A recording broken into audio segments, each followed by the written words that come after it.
ലോകരക്ഷകനും ഏകരക്ഷകനുമായ യേശുക്രിസ്തുവിൻ്റെ അത്യുന്നത നാമത്തിൽ,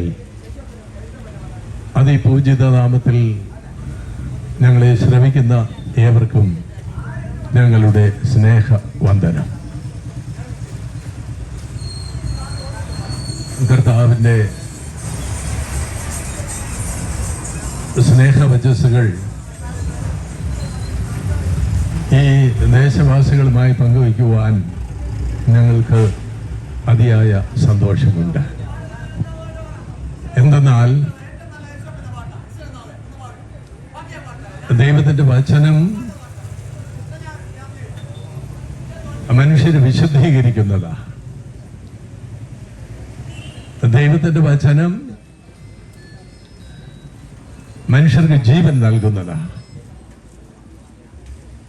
ദൈവത്തിൻ്റെ വചനം മനുഷ്യരെ സൗഖ്യപ്പെടുത്തുന്നതാണ്. അങ്ങനെ ദൈവത്തിൻ്റെ വചനം പ്രസംഗിക്കപ്പെടുന്ന ഈ ദേശം അനുഗ്രഹിക്കപ്പെടും എന്ന കാര്യം ഉറപ്പാണ്. ഈ വചനങ്ങൾ മുൻവിധിയില്ലാതെ സ്വീകരിക്കുന്നവരുടെ ഹൃദയങ്ങളിൽ യേശുവിൻ്റെ സമാധാനവും ശാന്തിയും വന്നു നിറയും എന്ന കാര്യം ഉറപ്പാണ്. എന്തുകൊണ്ടെന്നാൽ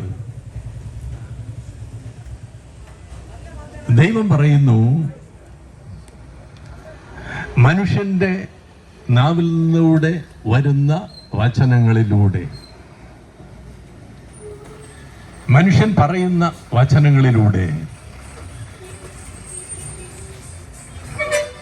മറ്റ് മനുഷ്യരുടെ ഹൃദയങ്ങളിൽ ചെന്ന് വാസമുറപ്പിക്കാൻ ആഗ്രഹിക്കുന്നു നമ്മുടെ ദൈവം. ഞാൻ പറയുന്ന ദൈവവചനം, അതോടൊപ്പം ദൈവം മനുഷ്യരുടെ ഹൃദയങ്ങളിൽ ചെന്ന് വസിക്കാൻ ആഗ്രഹിക്കുന്നു. ഇപ്രകാരം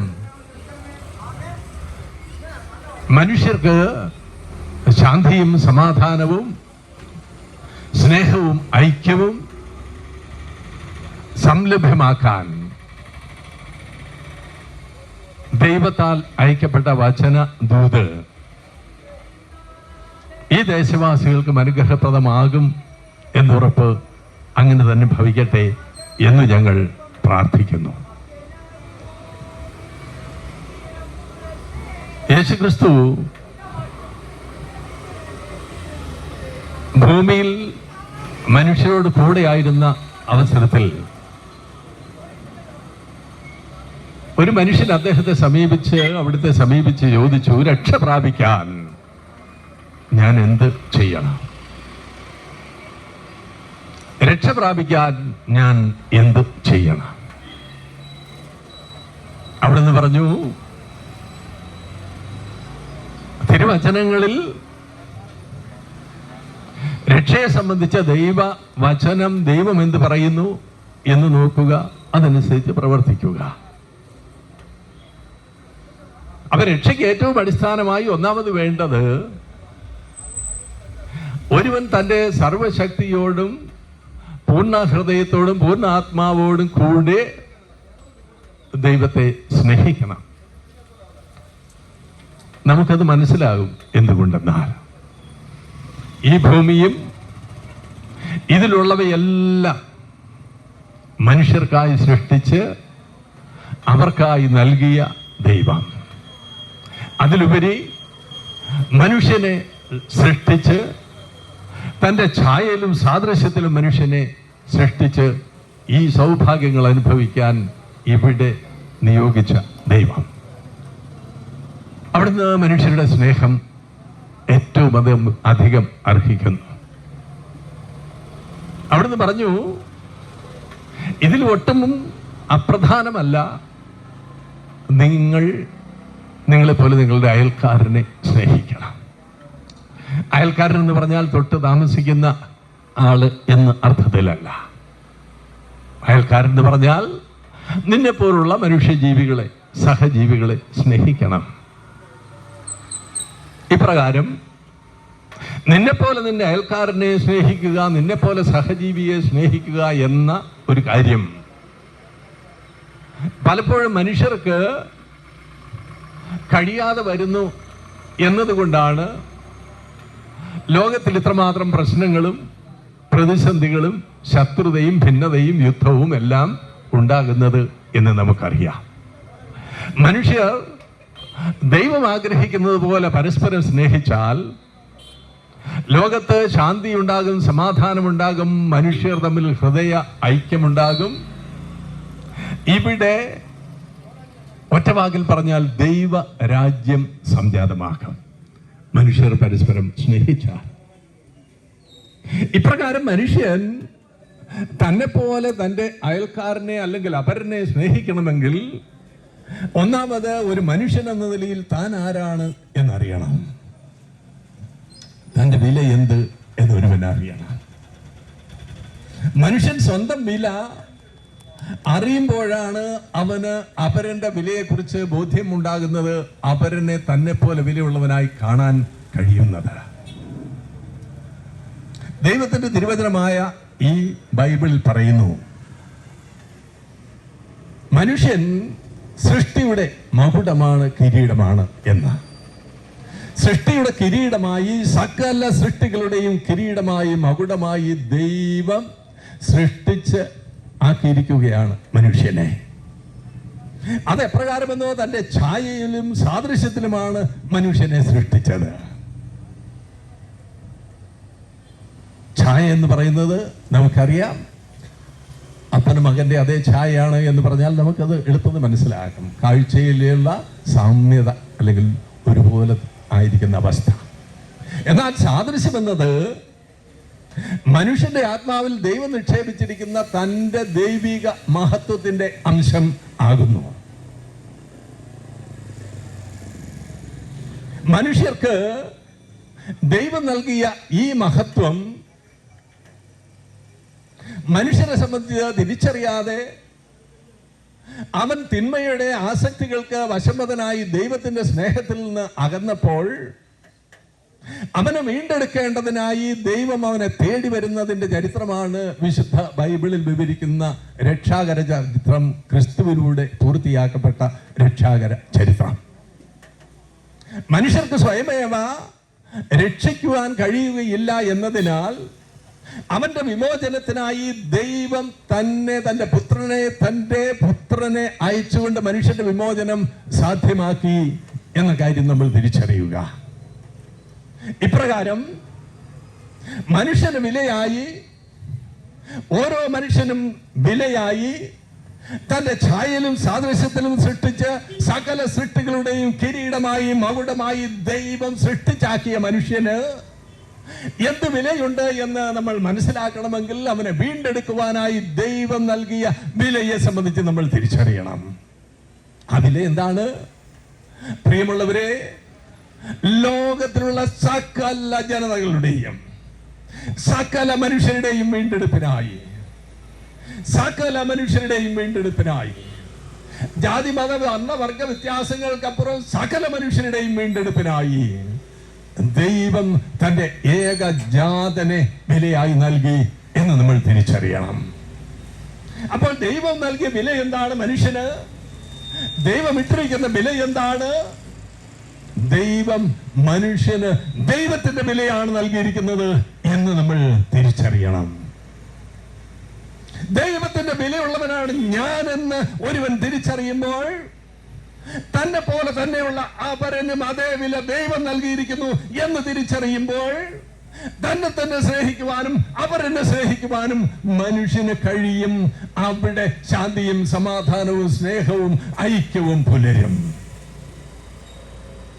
സകല ജനതകളുടെയും വീണ്ടെടുപ്പിന് വേണ്ടിയാണ് കർത്താവായ യേശു ക്രിസ്തുവിലൂടെ പൂർത്തിയാക്കപ്പെട്ട രക്ഷാപദ്ധതി എന്ന് സകല ജനതകളും അറിയട്ടെ. അവന്റെ ജനനവേളയിൽ സ്വർഗത്തിൽ നിന്നൊരു ദൂതുണ്ടായി, സ്വർഗീയ സന്ദേശം വന്നു. ഇത് സകല ജനതകൾക്കും വേണ്ടിയുള്ള സന്തോഷത്തിന്റെ സദ്വാർത്ത. നിങ്ങൾക്കായി ഒരു രക്ഷകൻ കർത്താവായ യേശു ക്രിസ്തു ഇന്ന് ജനിച്ചിരിക്കുന്നു. അവന്റെ ജനനവേളയിൽ പ്രിയമുള്ളവരെ ഓർത്തുകൊള്ളണം, യേശു ജനിക്കുമ്പോൾ ഇവിടെ ക്രിസ്ത്യാനിയില്ല, ക്രിസ്തു ജനിക്കുമ്പോൾ ക്രിസ്ത്യാനിയില്ല. അന്ന് സ്വർഗത്തിൽ നിന്ന് ദൈവത്തിന്റെ അരുളപ്പാടുണ്ടായത് ഇങ്ങനെയാണ്: ഇത് സകല ജനതകൾക്കും വേണ്ടിയുള്ള ദൈവത്തിന്റെ സമ്മാനമായി ദൈവം അയച്ചിരിക്കുന്ന തന്റെ ഏകജാതനായ യേശു ക്രിസ്തു. അവൻ ചരിത്ര പുരുഷനാണ്. ലോകത്തിന്റെ ചരിത്രത്തെ തനിക്ക് ശേഷവും തനിക്ക് മുമ്പുമെന്നും വിഭജിച്ച ഒരേ ഒരാള് കർത്താവായ യേശു ക്രിസ്തു. അവനെ ഉന്മൂലനം ചെയ്യത്തക്ക വിധം ഒരു തിന്മയാണ് അവനെന്ന് പറഞ്ഞവരുടെ മുമ്പിൽ ഇന്ന് കോടി സൂര്യപ്രഭയോടെ പ്രപഞ്ചത്തിന്റെ കേന്ദ്രത്തിൽ വിരാജിക്കുന്ന കർത്താവായ യേശു ക്രിസ്തുവിനെയാ ഞങ്ങൾ പ്രസംഗിക്കുന്നത്. ആ യേശു ക്രിസ്തുവിനോട് പൂർത്തീകരിക്കപ്പെട്ട രക്ഷ അത് സകല ജനത്തിനു വേണ്ടിയുള്ളതായതുകൊണ്ട് അവിടുന്ന് കൽപ്പിച്ചു, നിങ്ങളൊരു കാര്യം ചെയ്യണം. വിശ്വസിക്കുന്നവരായ നിങ്ങൾ ലോകമെങ്ങും പോയി സകല സൃഷ്ടികളോടും സുവിശേഷം പ്രസംഗിക്കണം. ആരോടൊക്കെ? സകല സൃഷ്ടികളോടും. മനുഷ്യരോട് മാത്രമല്ല, മൃഗങ്ങളോടും ജീവനുള്ളവയും അല്ലാത്തവയുമായ സകലത്തിനോടും നിങ്ങൾ സുവിശേഷം പ്രസംഗിക്കണം. കർത്താവായ യേശു ക്രിസ്തുവിന്റെ രക്തത്തിലൂടെ, അവൻ ബലിയായി ചിന്തിയ രക്തത്തിലൂടെ ദൈവപിതാവുമായി മനുഷ്യർ മാത്രമല്ല സകല സൃഷ്ടികളും അനുരഞ്ജനപ്പെടേണ്ടതിനാണ് ഇപ്രകാരം സകല സൃഷ്ടികളോടും സുവിശേഷം പ്രസംഗിക്കുവാൻ ഞങ്ങളോട് പറഞ്ഞിരിക്കുന്നത്. പ്രിയമുള്ളവരെ, ഈ സുവിശേഷം നിങ്ങളുടെ മുമ്പിൽ വന്നു നിന്നുകൊണ്ട് ഇന്ന് ഞങ്ങൾ പറയുന്നതിന്റെ ഒരു കാരണം എന്തെന്നാണ്? ഒരേ ഒരു കാരണമേ ഉള്ളൂ: നിങ്ങളെ ഞങ്ങൾ സ്നേഹിക്കുന്നു എന്നതാണ്. പ്രിയപ്പെട്ടവരെ, മതമേതായാലും ജാതി ഏതായാലും നിന്റെ സാമ്പത്തിക സ്ഥിതി ഏതായാലും സാമൂഹ്യ പദവി ഏതായാലും മനുഷ്യൻ ദൈവത്തിന്റെ ഛായയിലും സാദൃശ്യത്തിലും സൃഷ്ടിക്കപ്പെട്ട മനുഷ്യൻ എന്ന നിലയിൽ സകലരും സ്നേഹാർഹരാണ് എന്ന് വിശ്വസിക്കുന്നത് കൊണ്ട് ഈ സുവിശേഷവുമായി ഈ തെരുവിലേക്ക് ഞങ്ങൾ വന്നിരിക്കുന്നത്. സകല മനുഷ്യരും സ്നേഹിക്കപ്പെടേണ്ടവരാ, സകല മനുഷ്യരും വിലയുള്ളവരാ.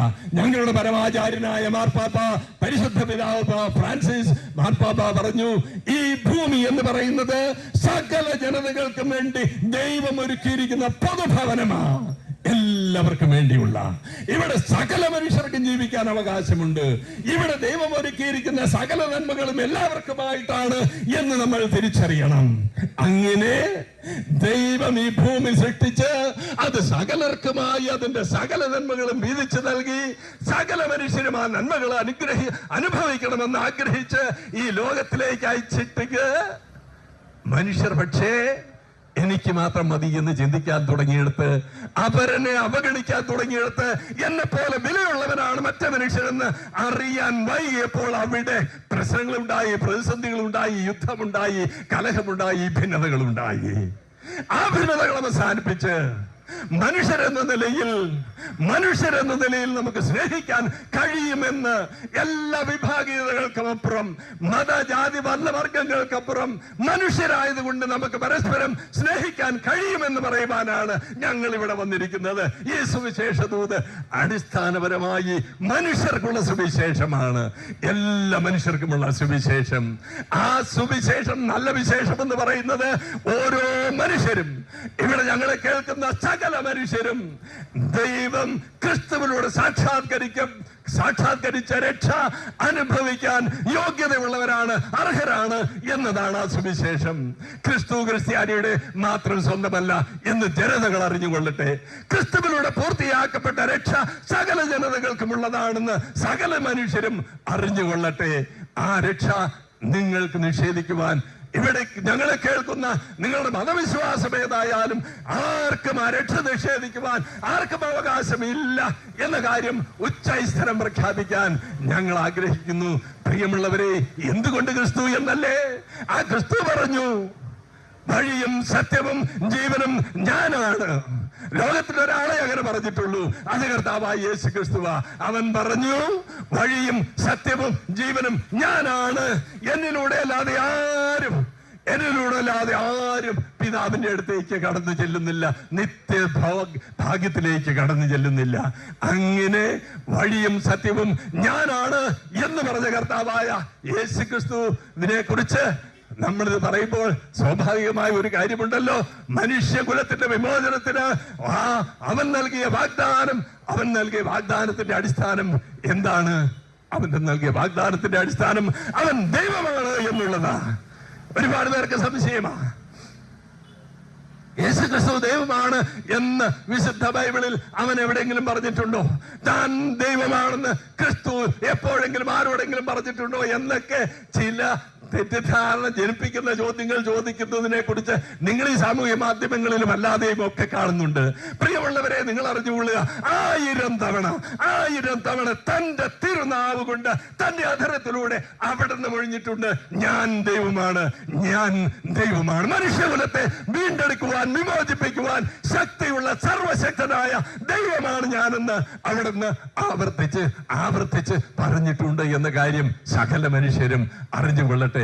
ഒരു വചനം മാത്രം ഞാൻ നിങ്ങളോട് പറയാം. മത്തായി എന്ന സുവിശേഷകൻ എഴുതിയ ആ സുവിശേഷത്തിൽ 28-ാം അധ്യായം 18-ാമത്തെ വാക്യം അവിടെ അവൻ പറഞ്ഞു, സ്വർഗത്തിലും ഭൂമിയിലുമുള്ള സകല അധികാരങ്ങളും എനിക്ക് നൽകപ്പെട്ടിരിക്കുന്നു. ആലോചിക്കണേ, ഈ വാക്ക് പറഞ്ഞ കർത്താവായ യേശുക്രിസ്തു.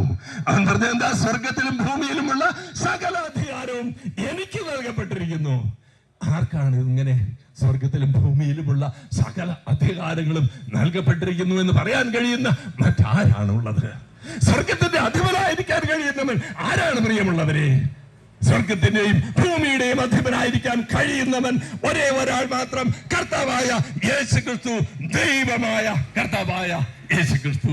അവനിലൂടെ പൂർത്തീകരിക്കപ്പെട്ട രക്ഷ അവൻ ദൈവമായതുകൊണ്ട് ഏതെങ്കിലും ഒരു മതവിഭാഗത്തിന് വേണ്ടിയുള്ളതല്ല എന്ന് സകല ജനതകളും അറിഞ്ഞുകൊള്ളട്ടെ. ഞാൻ പറഞ്ഞല്ലോ, നിങ്ങൾ സ്നേഹിക്കുന്നത് കൊണ്ട്, സകല മനുഷ്യരെയും സ്നേഹിക്കുന്നത് കൊണ്ടാണ് ഈ സുവിശേഷവുമായി ഞങ്ങൾ തെരുവിൽ വന്നത് എന്ന്. ആ സ്നേഹം എല്ലാ മനുഷ്യരും അനുഭവിക്കാൻ, സകലരും അനുഭവിക്കാൻ അർഹതയുള്ള ആ സ്നേഹം, ക്രിസ്തുവിലൂടെ വെളിവാക്കപ്പെട്ട ആ സ്നേഹം. ക്രിസ്തു പറഞ്ഞു, അവന്റെ സ്നേഹത്താൽ പ്രേരിതരായി നിങ്ങൾ ലോകമെങ്ങ് പോയി പ്രസംഗിക്കണം. എന്ത് പ്രസംഗിക്കണം? ഏത് പാപാവസ്ഥയിലായാലും, ഏത് ജാതിയിലും മതത്തിലും പെട്ടവനായാലും, സാമൂഹ്യ പദവി എന്തായാലും, അവന്റെ അവസ്ഥ എന്തായാലും, കർത്താവായ യേശുക്രിസ്തു കാൽവരി കുരിശിൽ അർപ്പിച്ച ബലിയുടെ യോഗ്യതയാൽ സകല മനുഷ്യർക്കും രക്ഷയുണ്ട് എന്ന് ലോകമെങ്ങും പോയി പ്രസംഗിക്കാൻ കർത്താവായ യേശുക്രിസ്തു പറഞ്ഞത് പ്രകാരമാണ് ഞങ്ങൾ ഇത് ചെയ്യുന്നത്. ആ രക്ഷ പ്രിയമുള്ളവരെ, നിങ്ങൾക്ക് ഏവർക്കും, ഏത് മനുഷ്യർക്കും അർഹതപ്പെട്ടതാണ്, സംലഭ്യമാണ്. ആ രക്ഷ സ്വന്തമാക്കുവാൻ അവൻ മനുഷ്യകുലത്തിന് വേണ്ടി ബലിയായി തീർന്ന രക്ഷകനാണ്, ദൈവത്താൽ അയക്കപ്പെട്ടവനാണ് എന്ന് വിശ്വസിക്കണം. കർത്താവായ യേശുക്രിസ്തുവിനെ കാൽവരി കുരിശിലെ 3 ആണിയിൽ ബന്ധിച്ച്, തലങ്ങും വിലങ്ങും വെച്ച 2 മരക്കഷണങ്ങളിൽ ബന്ധിച്ച് അവനെ കൊന്നുകളഞ്ഞു, അവനൊരു കുറ്റവാളിയായിരുന്നു എന്ന് ആരെങ്കിലും ചിന്തിക്കുന്നുണ്ടെങ്കിൽ ഒരു കാര്യം അറിഞ്ഞുകൊള്ളുക, ഈ പ്രപഞ്ചത്തെ തന്റെ വചനത്തിലൂടെ ഇല്ലായ്മയിൽ നിന്ന് സൃഷ്ടിച്ച സർവശക്തനായ ദൈവം തനിക്ക് നേരെ വരുന്ന ശത്രുക്കളെയും ഈ ലോകത്തെ തന്നെയും ഈ പ്രപഞ്ചത്തെ തന്നെയും തന്റെ അങ്കുലി ചലനത്താൽ തകിടം മറിക്കാൻ കഴിയുന്ന സർവശക്തനായ ദൈവം അവനെ 3 ആണികളിൽ ബന്ധിക്കാൻ കഴിയുകയില്ലെന്നറിയുക. അവനെ കുരിശോട് ചേർത്ത് പിടിച്ചത് എന്താണെന്നറിയാമോ? ഇവിടെ ഞങ്ങളെ കേൾക്കുന്ന ഓരോരുത്തന്റെയും രക്ഷയെ കരുതി, നമ്മുടെ ഓരോരുത്തരുടെയും മുഖം കണ്ടുകൊണ്ട് അവന്റെ വിമോചനത്തിനായി ഞാൻ എന്റെ ജീവൻ ബലിയായി നൽകുന്നു എന്ന സ്നേഹാതിരേകമാണ് ക്രിസ്തുവിനെ കുരിശിനോട് ബന്ധിച്ചു നിർത്തിയത് എന്ന് സകല ജനതകളും അറിഞ്ഞുകൊള്ളട്ടെ. ആ കുരിശിലൂടെ പൂർത്തീകരിക്കപ്പെട്ട ഇന്നലെയും ഇന്നും എന്നേക്കും ഒരുവൻ തന്നെയായ കർത്താവായ യേശുക്രിസ്തുവിന്റെ രക്ഷ, കർത്താവായ യേശുക്രിസ്തുവിലൂടെ കരഗതമായ രക്ഷ എല്ലാ മനുഷ്യർക്കും ഉള്ളതായതുകൊണ്ട് ആ സ്നേഹത്തിലേക്ക്, ആ രക്ഷയിലേക്ക് സകല മനുഷ്യരെയും ഞങ്ങൾ ക്ഷണിക്കുകയാ. പ്രിയമുള്ളവരെ, നിങ്ങളൊന്ന് ശ്രദ്ധിച്ചു നോക്കണേ. ഈ ലോകത്തിൽ ഞങ്ങളല്ലാതെ സകല മനുഷ്യരെയും സ്നേഹിക്കുന്നു എന്ന് പറയുന്ന ഒരു മതപ്രസംഗം നിങ്ങൾ കേൾക്കുന്നുണ്ടോ എവിടെയെങ്കിലും? എനിക്കറിഞ്ഞുകൂടെ, ഞാൻ കേട്ടിട്ടില്ല. മനുഷ്യർക്ക് പരസ്പരം സ്നേഹിക്കാൻ മതം ഒന്നായിരിക്കണമെന്ന്, ജാതി ഒന്നായിരിക്കണമെന്ന്, പാർട്ടി ഒന്നായിരിക്കണമെന്ന്. എന്നാൽ ഇതാ സകല മനുഷ്യരുടെയും കർത്താവായ യേശുക്രിസ്തു, സകലരുടെയും രക്ഷകനായ യേശുക്രിസ്തു, സകലരുടെയും സൃഷ്ടാവായ യേശുക്രിസ്തു, അവൻ പറയുന്നു, നിങ്ങൾ സകല മനുഷ്യരും എനിക്ക് വിലയുള്ളവരാണ്, വിലപ്പെട്ടവരാണ്. നിങ്ങളെ എന്റെ രക്തം കൊടുത്ത് ഞാൻ വീണ്ടെടുപ്പിനായി ഇതാ ക്ഷണിച്ചിരിക്കുന്നു. അതുകൊണ്ട് കടന്നു വരിക, ആ രക്ഷ സൗജന്യമായി അനുഭവിക്കുക. രക്ഷകനും നാഥനുമായി കർത്താവായ യേശുക്രിസ്തുവിനെ ഏറ്റുപറയുക. ദൈവം മരിച്ചവരിൽ നിന്ന് ഉയർപ്പിച്ച് അവന് ഇന്ന് സ്വർഗത്തിൽ നമുക്ക് വേണ്ടി പിതാവായ ദൈവത്തിന്റെ വലതുഭാഗത്ത് മധ്യസ്ഥം വഹിച്ചുകൊണ്ടിരിക്കുന്നു എന്ന് വിശ്വസിച്ചുകൊണ്ട് അന്തിമ നാളിൽ നമ്മെ കൊണ്ടുപോകാൻ അവൻ വരുമെന്ന വാഗ്ദാനം പൂർത്തീകരിക്കപ്പെടുകയും തന്നെ ചെയ്യും. കാരണം 1000 ആണ്ടുകളായി അവനെ കുറിച്ച് പറയപ്പെട്ടത് മുഴുവൻ നിവൃത്തിയായി, അവൻ പറഞ്ഞത് മുഴുവൻ യാഥാർത്ഥ്യമായി, സഫലമായി. ആ ക്രിസ്തു പറഞ്ഞു, നിങ്ങൾ ആരും ഭയപ്പെടേണ്ട, നിങ്ങൾ അസ്വസ്ഥരാകേണ്ട, നിങ്ങൾക്ക് സ്ഥലമൊരുക്കാൻ ഞാൻ പോകുന്നു.